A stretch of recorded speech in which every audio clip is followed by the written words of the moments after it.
No vídeo anterior a gente falou bastante sobre um dos números racionais e aí ficou faltando a representação geométrica dos números racionais. Então, a gente viu lá no conjunto dos números naturais, eu acho que nos números naturais eu fiz a reta, mas é bem tranquilo fazer a reta dos naturais. Ó. Você vai ter o 0, 1, 2, 3.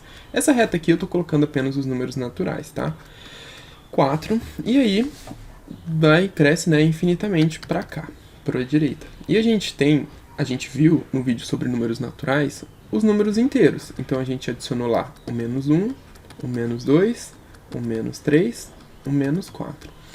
E agora a gente está vendo os números racionais.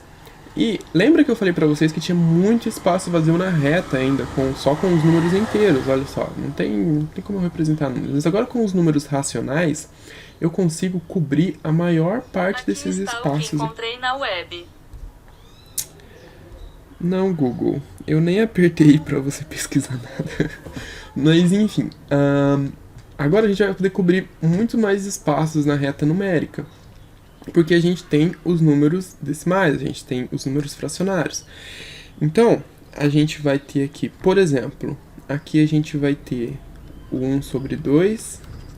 A gente vai ter aqui, por exemplo, mais próximo do 2, a gente vai ter o 5 sobre 3. A gente vai ter, por exemplo, aqui na parte dos negativos, entre o menos 1 e o menos 2, a gente tem menos 3 sobre 5, que dá menos 1, 5 não, sobre 2, sobre 2, que dá menos 1,5.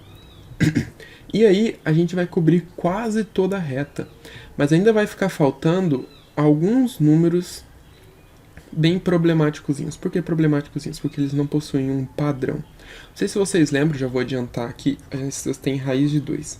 Raiz de 2 é aproximadamente 2,74, alguma coisa assim, aproximadamente 2,74. Mas a gente tem π.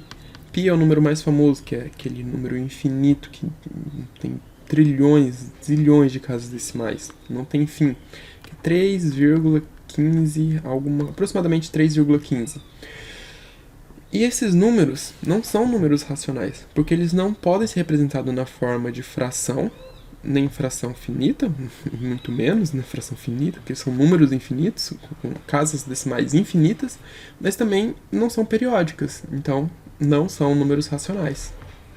Por isso, a reta numérica ainda tem espaço, ainda tem buracos na reta numérica. Alguns locais aqui não possuem números, quando a gente está falando dos números racionais. Ou seja, os números racionais não preenchem por completo a reta numérica. Somente com a junção dos números irracionais, que vai ter os números, vai formar o conjunto dos reais. Mas a gente vai ver depois, beleza?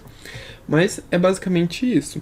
E aí, referente à notação, a gente tem basicamente a mesma coisa que tinha com o conjunto dos números inteiros.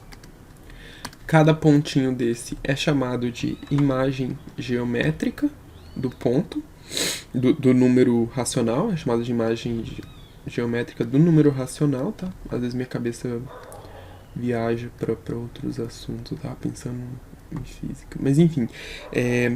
E a gente tem também que cada número inteiro chama-se abscissa, né, do ponto correspondente, porque a gente pode dar nomes para esses pontos. Por exemplo, eu vou chamar esse aqui de C, vou chamar esse aqui de C', vou chamar esse aqui de C duas linhas, C três linhas. E aí eu posso chamar, qual é a abscissa de C? É 4, qual é a abscissa de C'? É 3, beleza? Assim que funciona. Ponto 0 é a origem, a abscissa de 0 é 0.